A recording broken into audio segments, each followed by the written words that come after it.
Welcome back to episode 351 of the God and Guns podcast. I'm your host, Troy. And I'm your other host, Doug.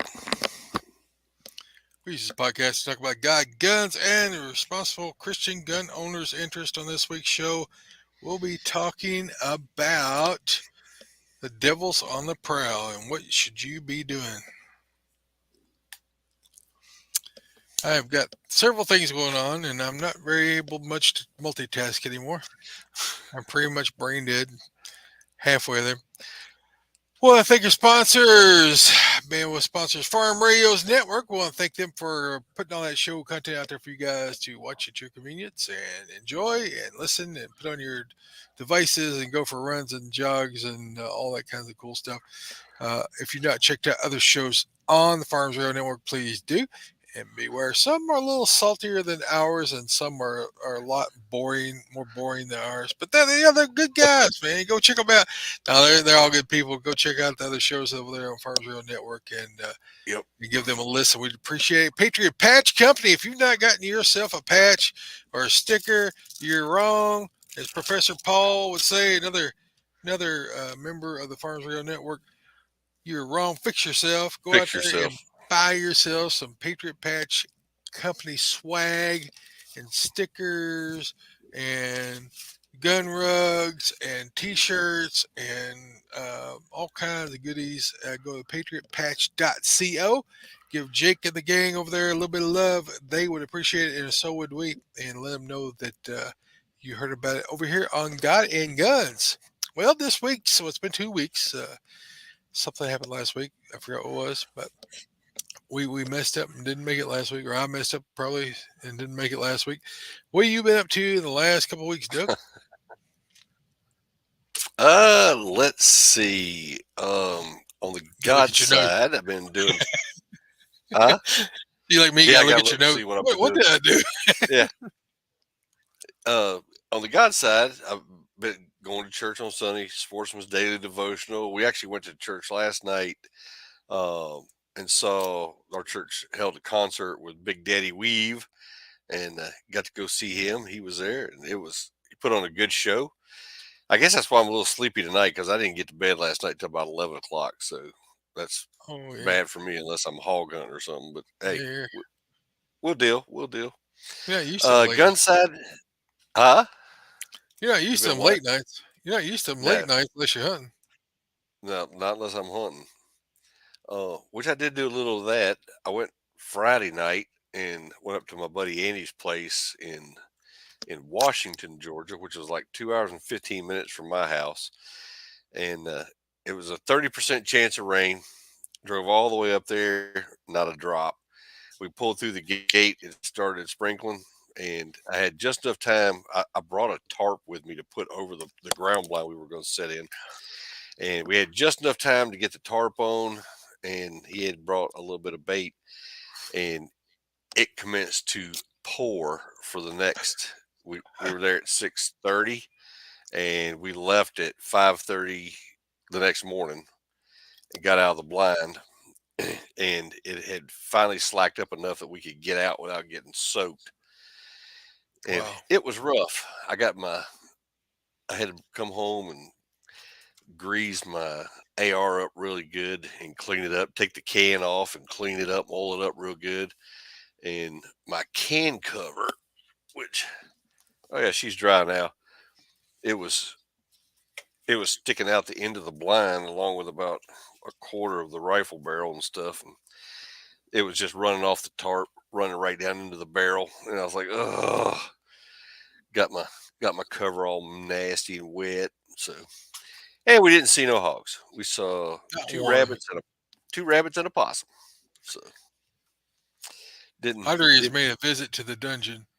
Audrey did? Yeah, she brought me some drinks and stuff. Thank you. Oh, hey, Audrey. Uncle Doug says hello. Oh, there's Rick jumping in here. She said hi. Hi. She's like my granddaughter. She's few words. Mm-hmm. Especially on camera. Oh yeah. Hey, so I do have a gun story for you. Good. So I put a new gun on layaway because in my duck hunting excursions um, back in January, I left my Sig here and I took my Glock with me. More firepower riding. Right. And so I had it with me. Well, I get back and I had it laying on the nightstand on my side of the bed in case my wife needed it. You could grab it. And when I get back, my Sig is gone and her little revolver is laying there. I'm like, Dun, hey, dun, dun. I'm like, what's the deal? I said, why is your revolver sitting over here? She said, well, I went to move that gun and put it on my side of the bed while you were gone. And she said, I felt it. She said, it's nice. Oh, he said, you may have to get you another one. Well, that's just an invitation right there. So I went on layaway, and I was gonna get another 365. I wanted the RMR cut, no safety, 9 millimeter, no problem. So I got it, and they put it on layaway for me. And I went back last week to go pick it up, and the guy brings it out. And he opens the box up, lets me see it. He goes, "That's the one you wanted, right?" I'm like, I'm just looking at it. I'm like, "Yep, RMR cut, no safety. That's it." He goes, "All right, let's do the paperwork." So I did it. Went up, paid for it, got it done. Went home. Didn't take it out of the box. Didn't even mess with it that night. Got up next morning. I was going to load a mag, and I got one round in the mag, and then the next one wouldn't go down. And I'm like, "What is going on with this thing?" Just kept messing with it for a few more minutes, and it still wouldn't. And it was a little dark. I wasn't paying attention, so I said, "Well, I'll mess with it in a little while." It got dark or got lighter, and it still wouldn't load. I was like, "What in the world?" And I looked at the mag, and it just dawned on me, and I turned it sideways, and it said 380. Oh, I was like, "Well, that's why the 9 millimeter won't go in there, right?" So I took it straight back down to the gun dealer. I was like, "Hey," I said, "you gave me the wrong gun." I said, "I had a 9 millimeter, and I don't know, somewhere in the one I was looking at and the one they put on layaway switched from a 9 millimeter to a 380. Yeah, oh. honest mistake, no big deal." So I took it back down there, and they were real cool. They're like, "Oh yeah," they're like, "Oh, that's a 380." I was like, "Yeah, I know." So they're like, "Ah, let me get you the other one. We'll just swap it out for you." I was like, "Okay." They go back there, and he comes back out with a sad look on his face. I'm like, "What?" He goes, Old "We don't Ashley. have the 365 and a 9 millimeter with an RMR cut with no safety." I was like, "Ah," I said, "When can you get one?" He's like, "As possible." I was like, "Good answer." So they reversed on the 380, and he was going to give me my money back. I was like, "No," I said, "It's already paid for." I said, "Just keep it as in store credit. Show me as a store credit. That way, when the new one comes in, I can just come down there and pick it up and be gone." He's Yeah. like, "No problem." So now I'm just waiting on my new 365 to come in. He had Did the you get XL. it? Okay. No, I didn't get the XL. I just got the standard one, and the other one was a little bit, well, it was more expensive, but I want a pocket gun. So, Mhm. and I wanted the RMR cut on it in case I did decide to put an optic on it. It was the same price with the RMR versus That not. XL fits in my pocket. I don't know. Does it? Hmm. I might have bigger pockets than you. I don't know. He might. I It's got it's PGA holsters pocket holster for it. The uh 365 XL. It's as small as my Springfield XDS. It's actually, really. yeah, fits right Hmm. in there. Can't believe the thing holds 12 rounds. It's just like, where are they putting them? I, well, they say it's a double stack, single stack, basically. It's the Hmm. same. It's the same width as a Glock single stack, but it's a double stack. So Yeah, I may go down there and look at the XL. I hold my shadow systems up beside it. It holds, you know, 17 plus one, 18 rounds. And it's not, I mean, it's, I guess, six more rounds, I guess you'd say. But 12 plus one, I guess it is. But I'm like, man, I just don't see how they get them all in there. It's I just know. so small. But Did physics, it came with the geometry. night sights on it too, though, right? Hmm. Yeah. Night sights and RMR cut. And It's ready to go. I might have to look if I don't get one. If I don't get the one I want here in a week or so, then if they don't get a shipment in, I may go back down there and see what they got. He had a two tone one, um, the black and silver, and I'm Hmm. like, I went through that little. Remember when I went through that little thing with The XDS. the XDSs? Yeah. I had more XDSs than you could shake a stick at. Every time I get a bitone, somebody would like it way more than I did, Yeah. and I'd wind up trading it and then get another one. Well, I got a 9 mil two tone uh, XDS. Got it on a trade somewhere, and one of the associate pastors at our previous church said, "Yeah, I'm looking for a small concealed carry gun." I said, well, "Look at this one." Stripped it down, handed it to him. "Oh man, I really like it. Would you sell it?" I'm like, "No, I don't really want to sell it." "Yeah, I really need it." Gave me a Give me this hard case, how bad he needed a gun and all that stuff. I'm like, Right. "Oh man, come on." I ended up selling it to him for a while. I got it. I mean, I didn't have nothing. I got a good trade on it, and I was like, man, and I regretted it. I'm like, and then he took my holster off me. He said, I need a holster." I said, "You need to get your crossbreed mini tuck for that."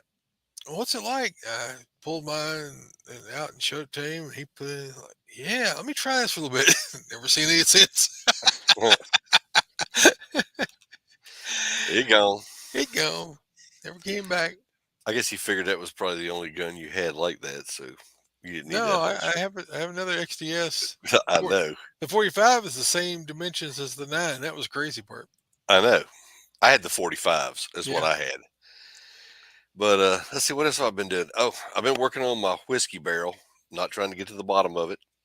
I'm just Apparently, you already working got on to it. the bottom of it. I did. It's empty. But I got a whiskey barrel. I got my deer that I killed 2 Novembers ago, and he is finally about done. My taxidermist sent me pictures. She actually got it mounted now, and I thought somebody stole your mount. The post you had there. what's that? I thought somebody stole your mount because of the No, post you put out there. nah. It just I just hadn't seen him in 2 years, and she sent me pictures the other day of it, and there was no ground shrinkage on that one. He's every bit as big as I remembered. He's probably looks a little bigger in the pictures she sent me. But anyway, I got a whiskey barrel, and I've sanded it down, took the rings off of it, got it all sanded down, stained, looking the way I want it. Got the rings back on it, got them screwed in, and I cut the door in it the other night. And actually, I got to tell you, I was using a sawzall, and the barrel's laying over on its side, and I'm trying to cut through the wood, and I'd already cut through the bands, and when I was getting ready to do the wood to cut across in front of the band, I got it down in there and I'm bringing it across and I'm pulling the sawzall back toward myself, so I can stay on the edge of the ring. And I'm like, you know what? This is just an accident waiting to happen. So I stopped for a second, left the saw in there. I just went ahead and punched in 911 on my phone and just laid it up on the barrel. I said, well, if something bad happens, I can just make a call. But all good. Only thing I did, I took the skin off the top of my knuckle, but that didn't have anything to do with the saw. But um, but I got it cut out, and I'm getting close to having the barrel done. So it's gonna look good. I found a cedar fence post that has the old barbed wire staples in it. That has some rusty barbed wire that's been cut off of it, Oh but the yeah. post is there, and it's on the property where I actually killed the deer. And my buddy told me, he said, "Oh man," he said, "get it." He said, "You take it, put it on your barrel, you know." So I'm going to do a little habitat scenery on top of the barrel and make it look like he's walking by a fence post through an open gap or something in it, and put some grass Cool. and stuff. It's gonna look cool. It's gonna look real cool. But that's it for me, man. What you been up to? Oh gosh, let's see. Let me back up and look at my notes. I have to do daily Bible reading. I did church security for church week before last, and then revival. I did 2 nights of revival. on my little scooter, rolling around, rolling thunder, baby. I Did you was, put lights on it yet? no, but I got to retire the thing. I don't know if I told. Was I bipedal last time we recorded? I don't think so. I think I was bipedal like the next week after we recorded. Hmm. So I went to the doctor Tuesday before last Tuesday, not this Tuesday, and the doctor said he can't believe how much improvement. So thank you all for the prayers. I really appreciate it. It was so far everything has gone back to where it's supposed to be going and is firming up. And he said, you need to start walking on it now and start stretching it. I'm like, you mean I can actually move the joint? He goes, yeah, start pulling back on it. And he said you need to stretch out your Achilles tendon. He said that Achilles tendon, if it draws, will pull it back out of position. So I've got to pull on the top of my toes essentially and stretch out that Achilles tendon on a regular basis so that it will strengthen up that joint. And I've been walking. The first day I walked maybe 200 steps, and then the second day I think I walked 2,000 steps, and it swelled up on me because I got in the tractor for about 6 hours and started thinking I was healed. But then it got a little angry at me and it swelled up, and so I had to get back off of it. He said, go and if it starts getting irritated, put it up and ice it and take some ibuprofen and let it go back down, and then Yep. slowly work yourself up. And so I've been doing that more than my wife thinks I should, less than probably what the doctor told me to do, and more than what probably I ought to do. I don't know. I did notice I sort of Monday, I think it was Monday, no, Tuesday.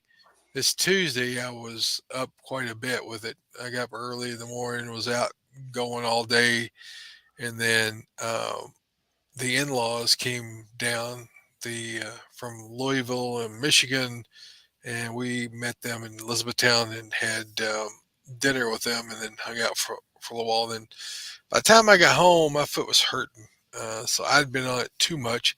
So I didn't do a whole lot yesterday. Then this morning, got up early and took off and pulled trailers to the dump and went to Radcliffe. Well, between Radcliffe and Elizabethtown, I bought a new rental house and moved a bunch of supplies up there. Checked on the progress the electrician was doing in there, and so I'm back. I'm sort of back to it. I'm not really able to do any kind of like physical labor. I can't like stand on it a lot, but I've been walking and getting in vehicles and tractors unloaded. I bought a new equipment trailer. It's a 20,000 pound, 30-foot gooseneck, and I had loaded it up. But I hadn't had the chance to unload it, so I unloaded that after the doctor gave me the all clear. And then we had a cow died on Tuesday. Hmm. Was it Tuesday or Wednesday? It was no, it was Monday. Monday the cow died. I was on my way to E Town to go work on mom and dad's house, get it all finished up, uh, trying to get probate and closed out for their estate. And I just got to E Town, and Gunner calls me and said, "Hey, you got a cow that's got its leg hung in a hay basket, and she can't get out." And I said, "Well, I'm 30 minutes away." I called a couple neighbors, and one of them was in Lexington, and the other one said he'd get over there as soon as he could. I headed back home, and by the time before I got home, he called and said, "Hey, I got her out of the."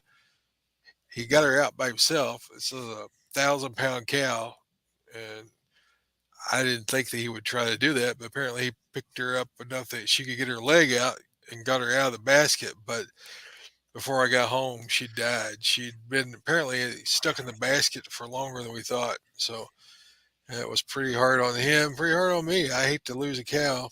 Oh yeah. Called the insurance company, and they said, "Yeah, you got insurance on it. We pay $700, but you got $1,000 deductible." Like, I don't remember anything about $1,000 deductible on the cows. And she goes, wait a second, now you got $500 deductible. I said, so we're going to get $200. Then we had to pay a $75 fee to the dead wagon to come pick it up. So we lost money on that one big time. She was she was bred. She was going to have calves probably in July, but a calf in July. So that was hard to lose her. And Mm. they're almost like pets. We go out there and scratch their heads and pat them on the head, stuff like that. They're all real friendly with us and calm and things like that. So it was hard to lose one. But got her loaded in the tractor's bucket and then got the dead wagon the next Tuesday morning came. And, well, he was supposed to be there that morning. He didn't show up till like noon. And got her sent off. And so that was happening this week on the farm. Ham, not a whole lot. I did put in a order for the new FTM 500 big head Yeezy radio coming out. It's Oh, supposed to be. I thought it was supposed to be released in March, but I haven't gotten a notice that it's ready to ship yet. So probably be really soon. And I got a friend up here, Thomas. It's a ham guy. The also is a tower climber and tower builder, and he owns towers, like commercial towers and internet company and stuff. And he started putting up DMR repeaters like everywhere in Kentucky. I think he's got 10 of them, and there's going to be like one here 2 miles from me. I had DMR early on and didn't like it. Well, just because it was so complicated. As a new ham, it was really, really complicated. It's a Motorola uh, programming. It's sort of arcane, old technology, but it works. And a lot of the cheap Chinese radios use DMR, so a lot of hams are getting into that. So I did end up picking up another Anytone 878 plus 2, which is supposed to be like the best of the DMR radios out there right now because they got a Kentucky DMR net that's growing pretty big. And uh, I like to support the different nodes. I can probably sell one of these other HTs I don't need. I gave away one of the DMR radios I had to George, and I think I've got another one sitting over there that's never been programmed. But it's a Chinese one with like the it was like 4 pages of documentation, and it's like in French and English, Spanglish, all mixed together. It, it's not very easy to understand. I thought if George figured out the first one, maybe he could program mine for me. But I I forget. I think I got it from Main Trading Company. Whenever I bought another radio, they threw that in as a lanyap or a free thing. Where are we at here? We are. I'm rambling. That's where we're at. I'm rambling along. Nobody cares. Oh, EDC. I got my Shadow Systems XR920 in the crossbreed oh, look appendix at that. holster with the mag holder. I wore this all day long today. Appendix carry. I need to do some adjusting. It's a little bit loose. Like the pistol sort of just like it's sitting in there. So I got to adjust these tension screws here on the side, tension that up a little bit. But it wasn't that bad. It wasn't as bad as the first time I tried to appendix carry. The first time I tried to appendix carry, I was about 60 pounds heavier than I am now. And so as I keep getting smaller, it should be getting easier. I'm sub 300 again, back into the upper two. I'm probably in the 280, 290 range now. I've dropped from, I dropped down. Uh, all of my 4X shirts are too big. All my 3X shirts are too big.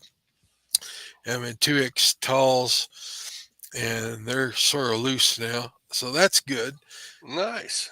Uh, the in my pants, I went from 52 to I put on 46s yesterday, and they were loose. So I probably need to go down to 44 next. I'm probably at 44 now. Uh, I don't have any 44s. I got some 42s. Everything else, as I go down a size, I donate all those other clothes, so I don't have anywhere. I burn all the ships behind me.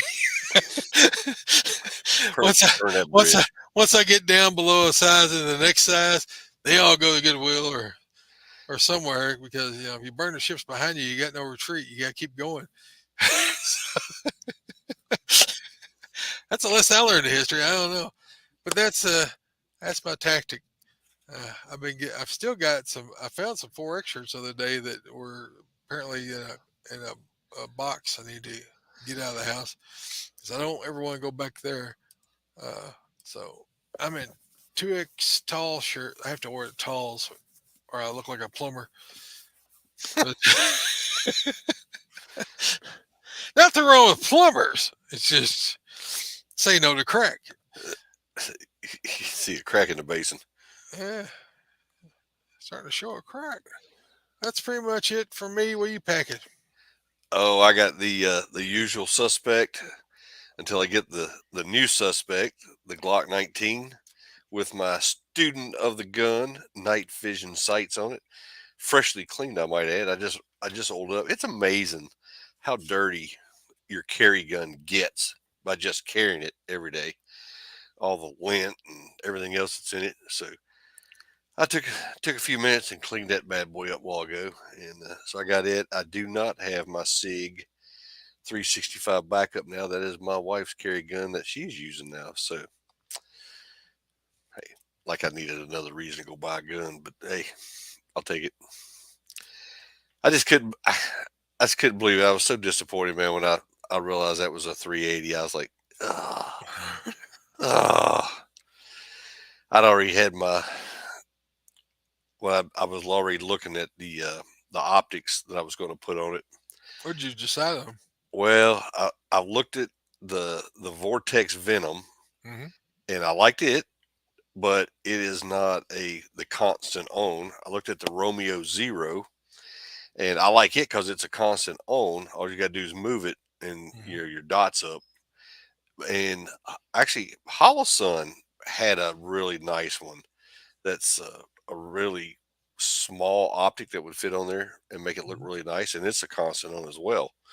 So I don't know. Until I saw that Holosun, I thought I was pretty much content on doing the Romeo Zero, but I don't know now.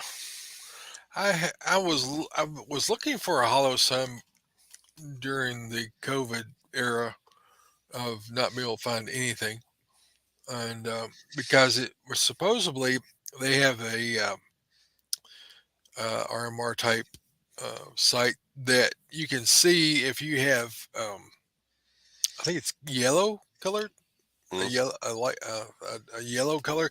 Supposedly, if you have astigmatism, you can still see the dot without having corrective vision, which I thought would be pretty handy in case you blurry eyed in the middle of the night, you didn't got your glasses on, you pull your gun up, you would be able to see the dot. But I've not been able to find one of those ever in stock anywhere. hmm, So outside of special ordering it, or they used to come, they came to the oh, Hollow said they didn't come. Yeah, they came one year to the Archivette thing, and I bought a bunch of stuff. And the yep. flashlight people came the next time, I but they didn't come back after the one time, which was sad. This day in history, what happened? This day in history, this was actually a pretty good one, and I remember it. Tell me if you remember this, Troy. We're both old enough. We know. On March 30th, 1981, President Ronald Reagan was shot in the chest outside Washington D.C. hotel by a drifter named John Hinckley Jr. The president had just finished addressing a labor meeting in Washington Hilton Hotel and was walking with his entourage to the limousine when Hinckley, standing among the groups of reporters, fired 6 shots at the president, hitting Reagan and 3 of his attendants. The White House press secretary James Brady was shot in the head and critically wounded. Secret Service agent Timothy McCarthy was shot in the side, and District of Columbia policeman Thomas, I probably pronounced his name wrong. It's uh, Delahanty, was shot in the neck. After firing the shots, Hinckley was overpowered and pinned against a wall. And President Reagan, apparently unaware that he had been shot, was shoved into the limousine by Secret Service agents and rushed to the hospital. The president was shot in the left lung, and the 22 caliber bullet had just missed his heart. In an impressive feat at 70-year-old man with a collapsed lung, he walked into George Washington University Hospital under his own power. As he was treated and prepared for surgery, he was in good spirits and quipped to his wife Nancy, "Honey, I forgot to duck." And to his surgeons, "Please tell me you're Republicans." And Reagan's surgery lasted 2 hours, and he was listed in stable condition afterwards. So, do you remember that? I do remember that. Hinckley was son of a rich family that was politically tied into one of the parties, but I think he had a mental illness of some sort. He just recently, not long ago, got out. Yeah, I remember that. But Reagan carried that bullet. They never did take it out Mm, because where it was at, they couldn't ever get it out. couldn't get it. Well, they thought it would cause more problems to take it out and leave it. I remember I was playing baseball when that happened. I remember him coming out and talking about it while we were out there practicing, getting ready for a game. Yeah. And I was like, "Ooh, really?" Yep. So we have a trickster in here named Benji Roma has asked us to read Genesis 19 verses 32 through 36. So he selectively picked out a sort of disgusting part of the scripture, apparently to try to embarrass us. But this is about Lot and his daughters. Lot, of course, was the nephew of Abraham who went and hung out with the perverts and the disgusting people that God torched to death down there in that town. For they were a bunch of homosexuals that were having sex with everybody and everything. So, but Lot chose to hang out and pitch his tent close to these people. So he was hanging around the wrong crowd. And after God completely destroys Sodom and Gomorrah, which there's evidence of that if you go over there to the or Sodom and Gomorrah were, they found the location of that, and the rocks are burnt, crispy. You can see how blackened they are from the molten the fire and brimstone. Brimstone's like a globule of burning uh, petroleum type product that Hmm. has been known to fall from the sky, flaming.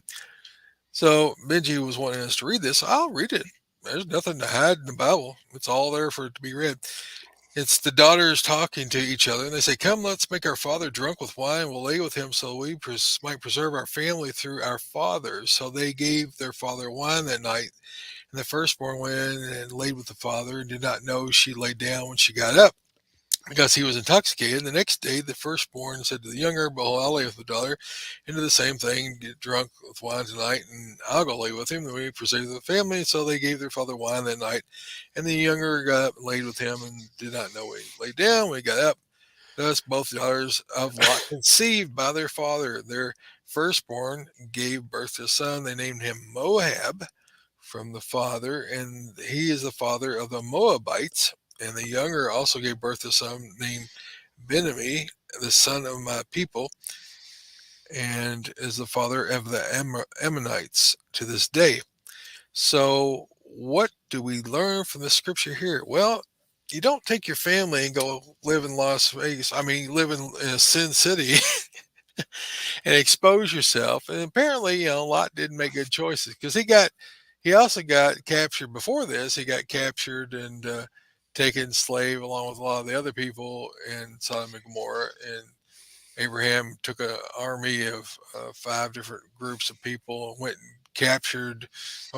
killed all the people who stole him and brought him back and put him back there. So Abraham was always getting his nephew out of trouble. Apparently, Lot didn't learn, and Lot, of course, getting drunk is not anything that we would say is godly material. Nowhere in the Bible does it say Lot was a godly man or that Lot was deserving to be saved. But it was because of Abraham's request and pleading that he was spared. His wife was not spared because she looked back. She was Mm, looking back towards the sin. She was desirous to go back, right? She wanted to be back there with it, and was turned into a pillar of salt. She did not make it out. The daughters made it out, but when Lot was hosting the angels who came to tell him, pack up your bags, let's get out of here. The men come beating on the doors and wanted to have the angels brought out and given to them to have sex with. And Lot offered his own daughters. I mean, so you know that there was a dysfunctional family unit there.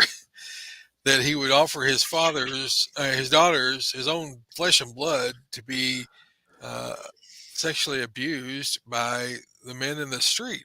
Uh, so you're living in a bad neighborhood and you're hanging out with bad people, and I got, you are allowing your family to be exposed to that. And what they were thinking was that everywhere had been destroyed because their mind was that this is all they've ever known, and everybody died, and they'll have nobody to be married to, not knowing that there are other people in the world outside of Sodom and Gomorrah. And so there's not. I mean, it was wrong. I mean, the Bible's full of people doing stupid, wrong stuff. My life is full of doing stupid, wrong stuff, and but it's God's forgiveness for our stupid, wrong stuff that we do. That Jesus had to, Jesus came and died that we might be able, even though we've done stupid, wrong stuff, that we might be able to be redeemed by his sacrifice. We are able to be redeemed and brought back into a relationship with God. So Lot's daughters, yeah, they sinned. They did wrong things. Lot yeah, sinned, yeah, they did wrong things.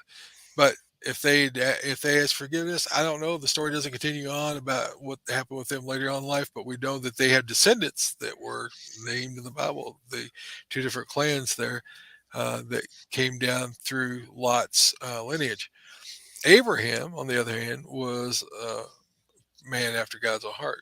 Right? Abraham was the father of many nations, right, through his lineage. Now Lot, being the nephew, is apparently he didn't follow the same path. But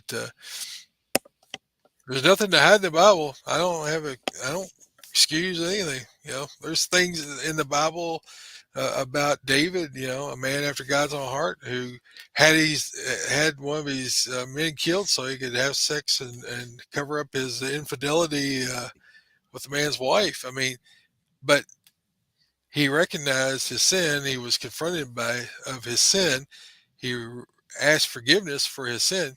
You know, people in the Bible are not perfect. There's only one person in the Bible is perfect. That was Jesus. And he yep, died so that we could be in a relationship with yeah, with God. Had it not been for him, we would not be able to have that relationship because sin requires blood sacrifice. That's God's way, not my way. I didn't write it. I don't explain it. I don't. I just accept that that's the way it is.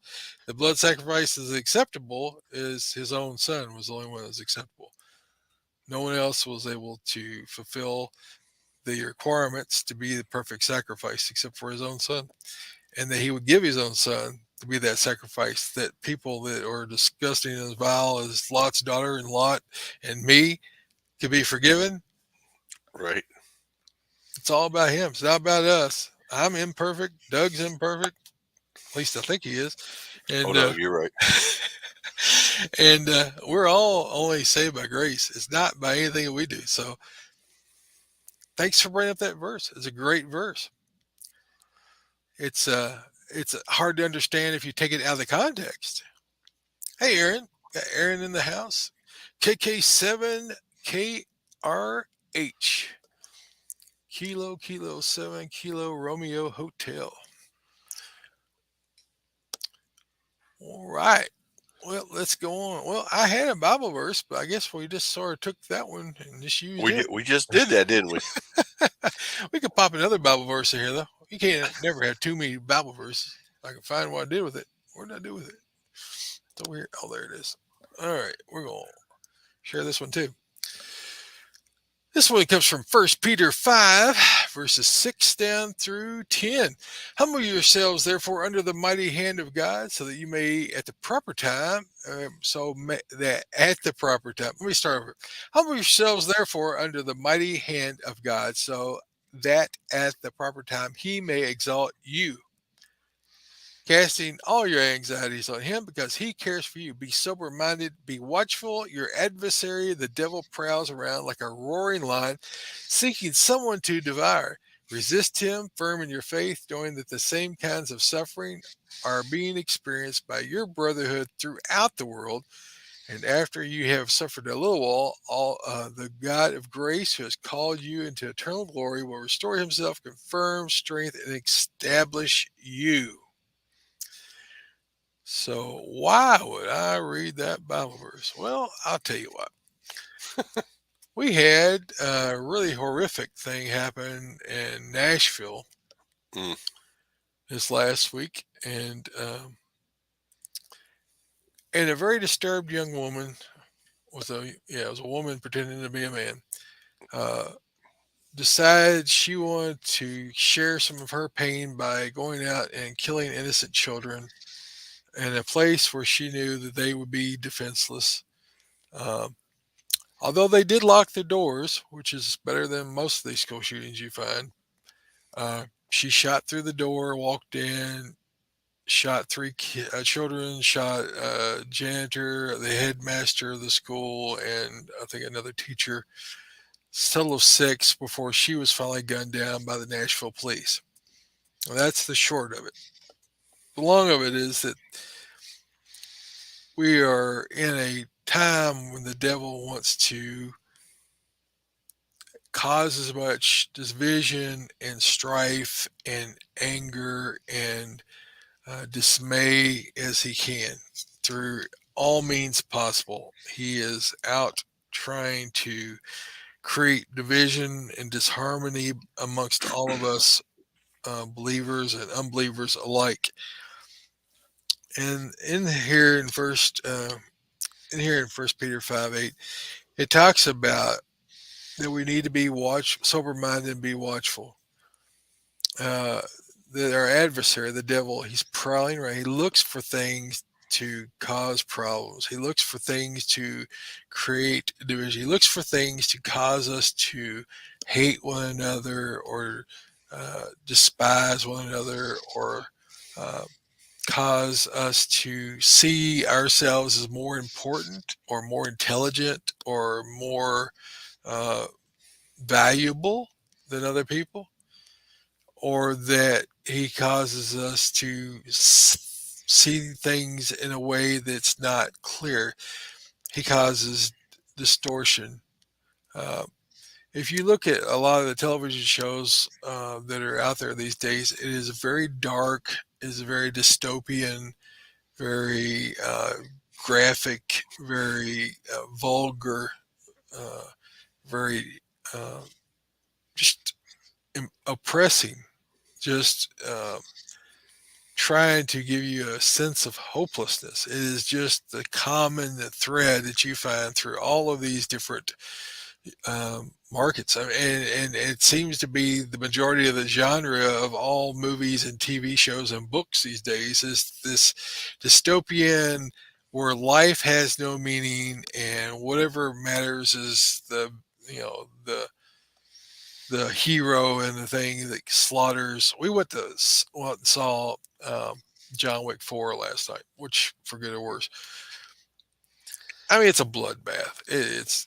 I mean most of the Wick movies are just death upon death, to the yep. point where you sort of just callous to it. I don't know what the death count was in this film. It had to be hundreds. I mean, it's just And a part of me, the male part of me, the gun guy part of me thought, hey, this is pretty neat. And then as I'm watching this, I'm like,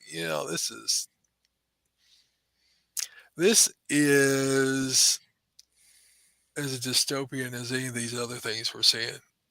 Uh, there's just raw vengeance, right? His whole thing is about avenging his dog and his wife and his lost life, I guess, if you want to set that down. But we've got to be careful as believers, as adopting these anti-heroes or heroes of the screen and personifying that in our own lives, because our image bearer that we're supposed to image is Jesus. And instead of killing everybody in sight, he died for everybody in sight. All of those wicked, disgusting, vile people, even the girl who killed innocent children in her pain and anger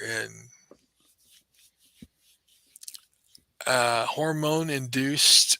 I mean, they were giving her drugs to try to make her look like a man, which I'm sure was just mentally hard to try to focus. I know that a lot of our foods and their packaging of our foods cause men to have abnormally high levels of estrogen, which causes us to be imbalanced.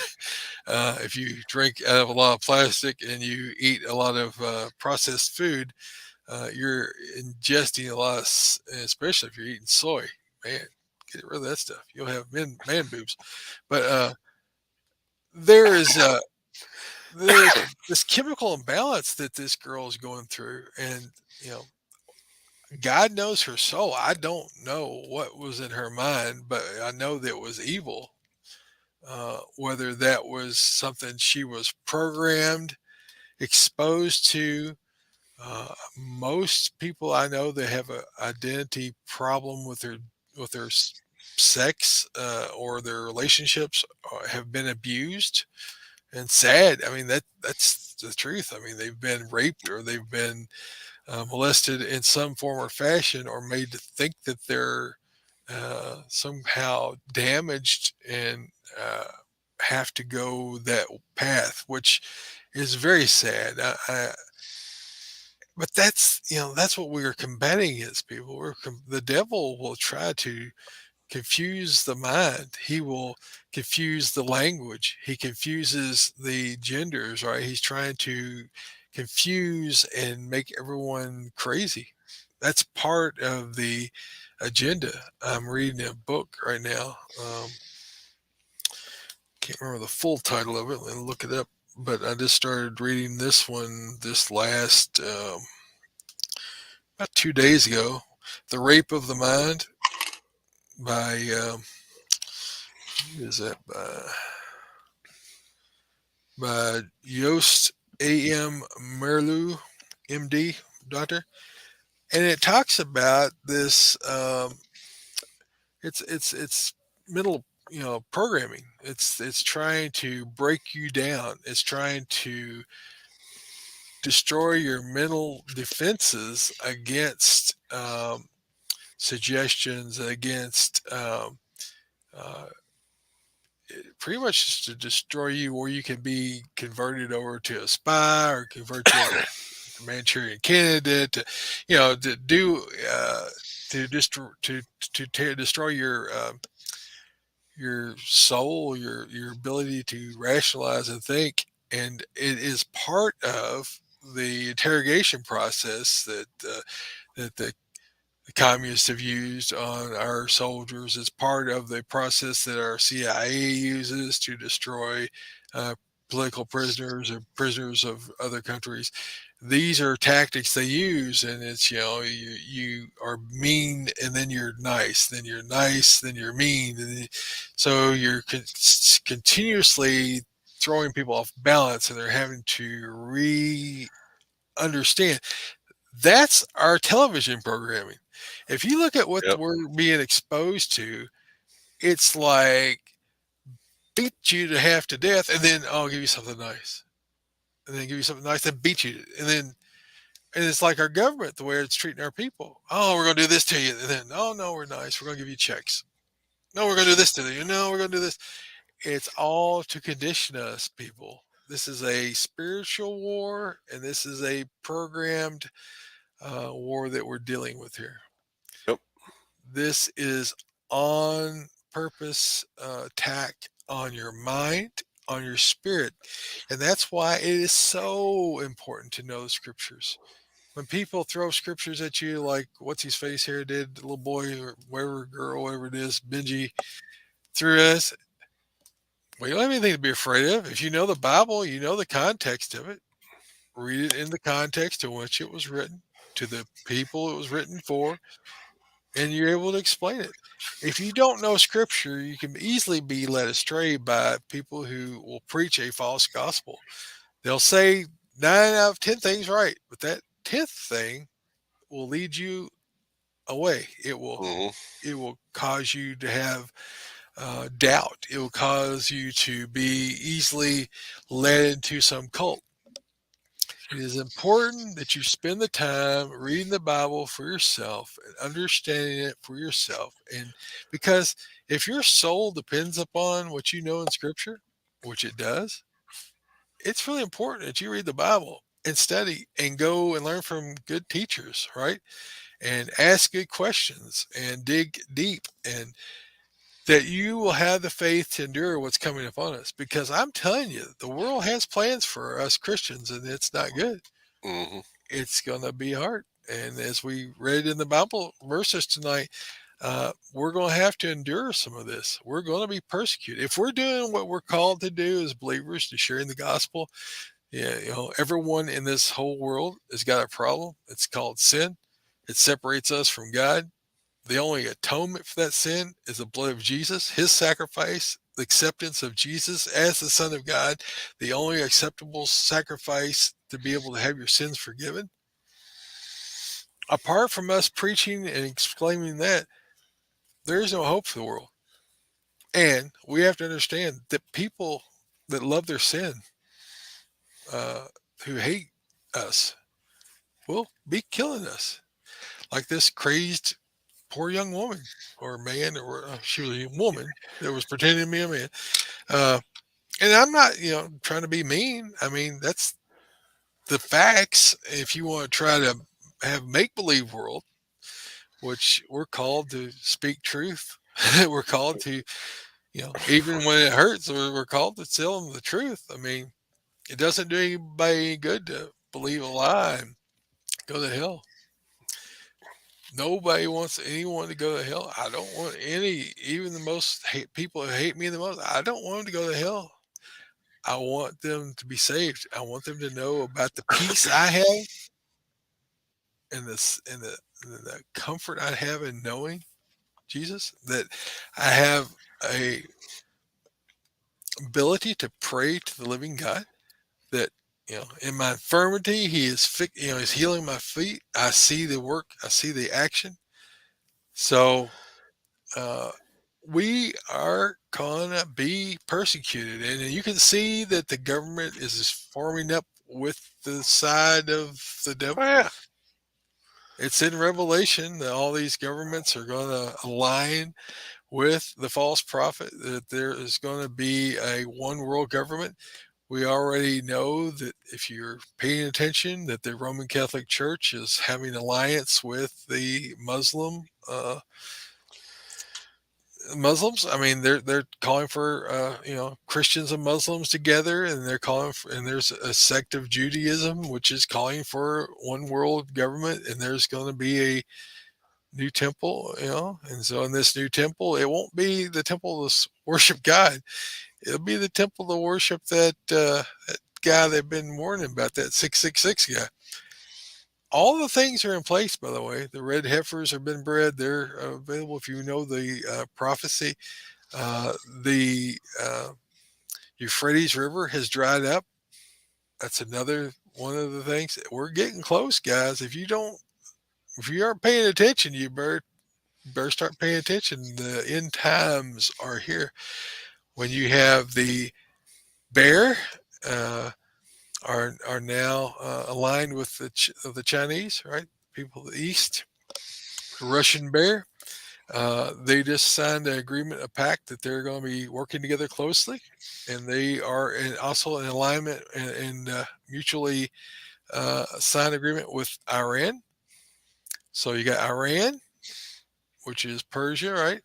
You've got Russian, the bear, right? You got the Russian, and you got the East, the Chinese, all in league together.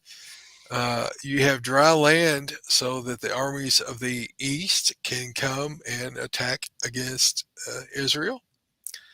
And you have many false prophets all over the place right now proclaiming to have the knowledge of life, right? So we have to be on guard. How are you to be on guard? Well, you need to be praying. You need to know who you're talking to. You need to be talking to the Father, right? And you need to be in the scriptures so that you cannot be deceived.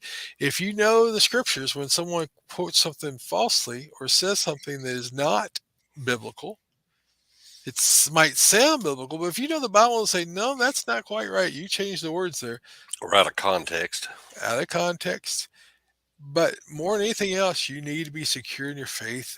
I mean, I have experienced so many attacks in the last 2.5 months, and they come from family, they come from friends, and they don't know that they're doing it. I understand who the enemy is. I understand that the what's going on is the devil is using whatever tool he has to try to steal my joy, steal my peace. My peace is not found in my family nor in my friends. It's found in God alone. He is my refuge. He is my comfort. I love my family. I love my friends. I love my community. But at the end of the day, I'm running to him. I'm not running to Right. Magnolia. I'm not running to my neighbor's house. I'm not running to my wife as far as expecting her to be able to deal with what I have to deal with spiritually. Now, she's my soulmate, right? She's my best friend. But I turn to Jesus. Jesus is my hope and my peace and my joy and my future. And so make sure that you're totally grounded spiritually. You know that you're saved. You have given up that old life. You turned around. You're pursuing God. It means it's an active thing. It's not something you just fall into it every once in a while. You walk by the Bible and you pick it up. No, you need to be actively investing in your faith by prayer, scripture, going to church, worship. Worship is so big. I worked in the church in many, many ministries in the church. I had at one time, I think I was actually wearing like 11 hats in the church. I mean, like 11 different jobs in the church. And I was all work and no praise. I was running sound systems, driving buses, doing RAs, deacon, Sunday school teaching, uh, all kinds of different activities within inside the church. But I was not praising God because I was too busy working these other jobs and not giving other people opportunity to serve. Right, serving in a church is an opportunity for growth. So don't take all the jobs and hog them yourself. I know people will give you all the jobs you can handle and Yeah. more. Take one or two jobs and pass them on to the rest of the people. Once you like, if you got the end of that one, pick up another job, hand off your other one. But don't forsake praising God. Don't forsake the communal being together with a band of brothers and sisters in a church, um, and singing and praising God, because that if we don't release that from our, we're just not giving God what's due to Him. We owe God our praise.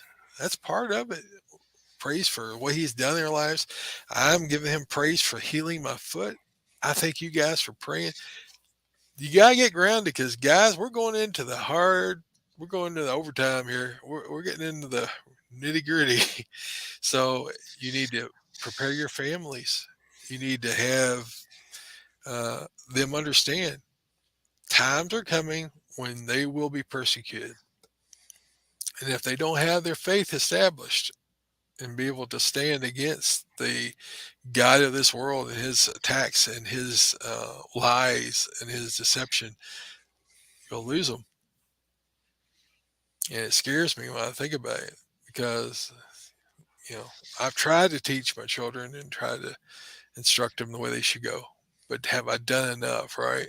Have I invested enough into them? Have I made sure they understood the importance enough? Because I'm responsible as the head of the household.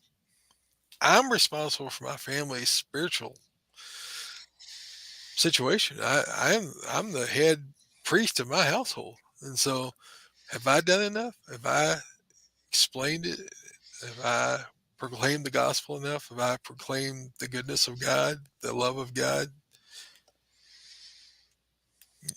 This audience here, I pray that God uh, has has allowed me to reach and not drive people away or not mislead anyone. Is my eternal hope as a teacher of Sunday school, as being here on this show, that I don't say anything leads anyone astray. That's why I say read your own Bible. If I say something that's out of context, you call me on it.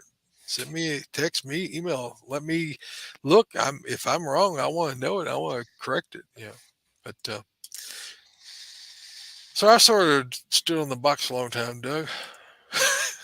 No, you're good. What you got? What do you think about these days?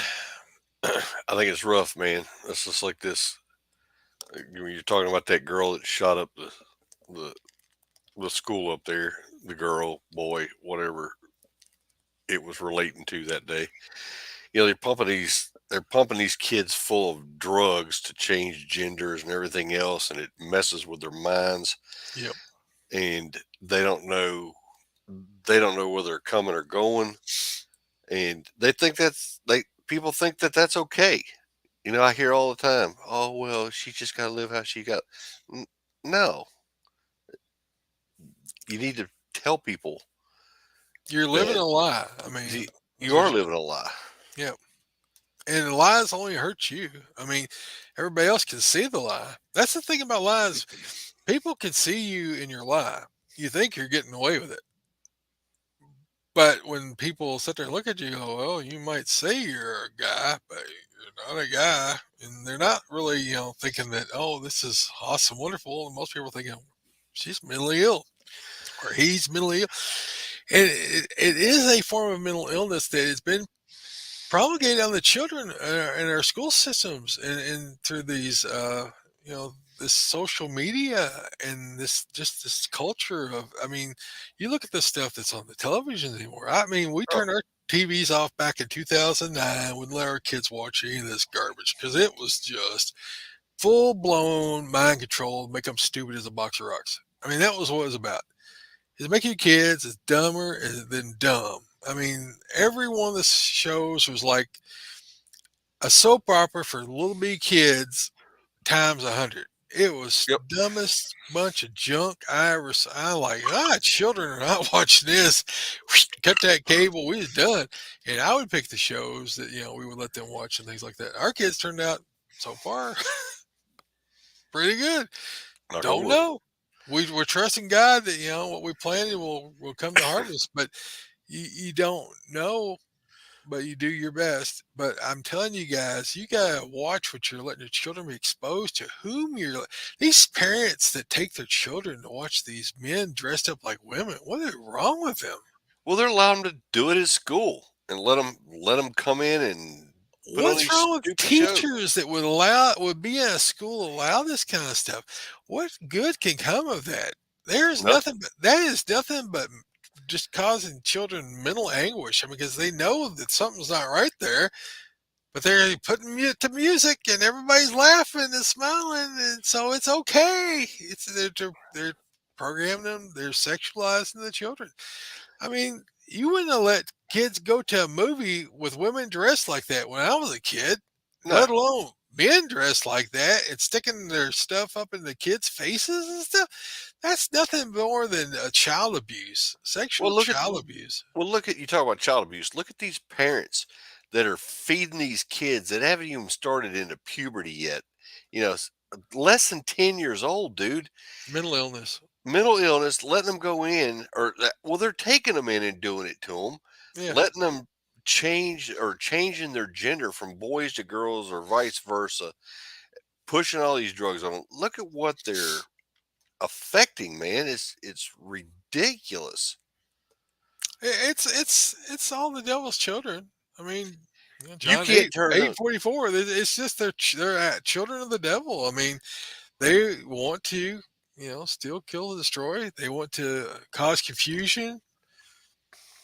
It's horrible. You can't watch a TV show, a baseball game, a football game, whatever on TV anymore without every commercial has to glorify gay rights and homosexuality and whatever they got to make it a point to drive Oh, they're that trying. point.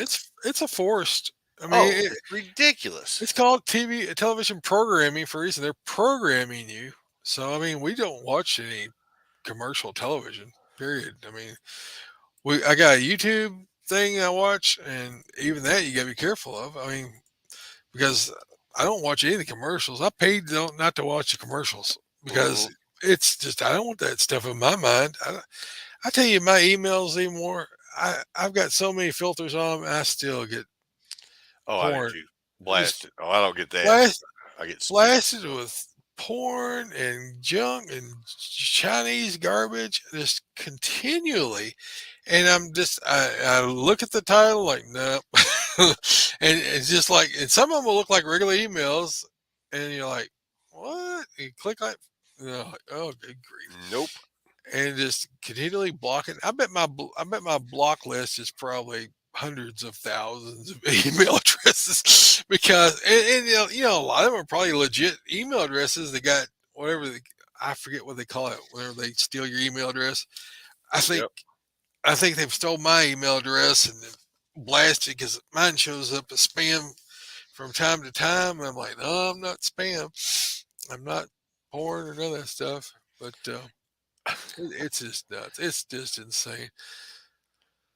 Can't But you know, in lose hope. in the world today, that's normal stuff. That's the way it should be. We should be tolerant of everybody, and anything they want to do should be just fine. You have to let them do whatever they want. Mm, not so much. Yeah, Sickening. it's disgusting. All right. How can you help out the show? We got some patches, stickers. Look back here like that. Look like this stuff back here. We appreciate you guys have bought tons of. We got a few left. I think I've sold out about everything else. And I keep saying I need to order stuff. I guess I just need Jacob just send me a order and I'll just have to send him a check because apparently I'm never going to get around to it. Subscribe Star. If you guys want to send us a little bit of love, you can sign up Subscribe Star at subscribestar.com/God dash and dash guns. And any love would be appreciated. And Yep. then we got two more. And then the Armed Citizen. Hey, PowerTac lights. If you're looking for a weapons light, a hunting light, or just a light to carry around your pocket or have one in your vehicle, go check our buddies out at PowerTac Lights. They have all kinds of cool lights out there to fit any bill that you got, and they give us a really good discount of you get 30% off. So if they're running a sale on the thing for 50%, you're not going to use ours. Let them Yeah. know that you heard about them or that you heard about them through us. But if it's not on sale, use the promo code God and Guns. They'll get 30% off on it. So just go check our buddies out, powertac.com. Also, our good buddies, Crossbreed Holsters. Troy showed you his new holster he just got the other day. If you are carrying it, there it I'm is. wearing I'm wearing a Ooh, brand new Crossbreed Holsters belt too, a size 44, I think. ooh, look at you. 44, 46. Yep. That is a snazzy looking holster, but man, I just don't think I could appendix carry. I just don't like it like that. I like it because it's easy to quick draw from. If you're Just a shirt. standing, I'm sitting in the car. It's easy to grab it. Sitting just right there in front of you. Just reach down. yeah, but is it comfortable though? It's more comfortable than it was 4 months ago. I'll put it that way. 4 months ago, it was not really that comfortable. But since I've lost another 6 inches off my waist, it's a lot more comfortable. My belly doesn't stick out more anymore. I can look straight down and see my belt. So that's a big change from previous 3 decades. It just doesn't look that comfortable to me. But hey, different strokes for different folks. That's why Crossbreed makes so many options for whatever way you want to carry and pretty much whatever gun you want to carry in that holster. Go check our buddies out at crossbreedholsters.com. Use the promo code G&G and you get 10% off for just listening to the show and listen to us talk. Deal. Armed Citizen of the Week.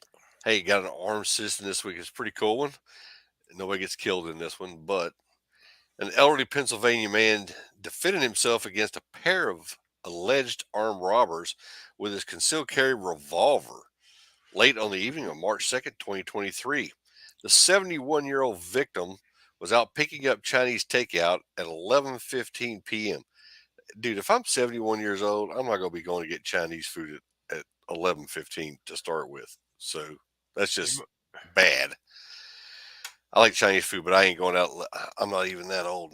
I'm not doing that. Maybe he worked, second shift or something. Just got off from work Possibly. at Walmart or something.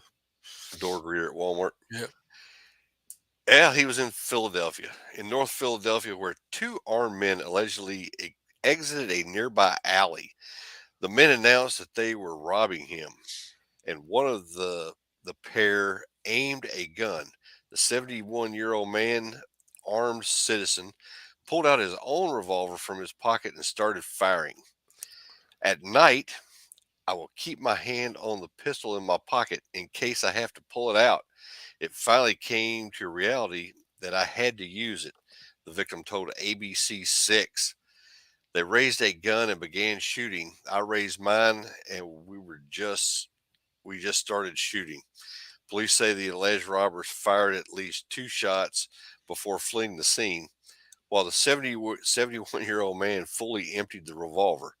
Police are still searching for the suspects. That comes to us from ABC6, Philadelphia, Pennsylvania. Sound like he had noisemakers and stuff like that. Yeah. Now, if he was like Jerry Miculek and pulled it out and emptied the revolver in like, did what, 2 seconds? Yeah. Yeah. Impressive. Impressive. As long as there's steel plates around, he would be. Yeah, exactly. I wouldn't want to mess with Jerry. I think he'd probably put the hurt on you. All right, we're going to wrap this puppy up. We're getting a little bit long in the tooth here. Send your feedback to Troy at GuidingGunsPodcast.com or Doug at GuidingGunsPodcast.com. please tell your friends about us. Leave us an iTunes review. Like us on Facebook at Facebook.com/Guiding Podcast. Subscribe and follow us on YouTube and click that notifications bell. You can also, have you guys hit the like yet? Hit the like button and share this video. We would appreciate it. Like it. Look at it. Look at it. And search for us on Instagram. You can find us over on Wimpkin. We're on Rumble live right now. Right at this very moment, we are live on Rumble. If you're not over there yet, you need to get over there and find out what's going on so that you'll know where we're at when YouTube kicks us in the can. Then you got us on, MeWe. And then we got a website called GuidingGunsPodcast.com. Till next time, Doug, have a blessed week. And keep your guns close, but keep your Bibles closer. Good night, y'all. Have a good night, everybody.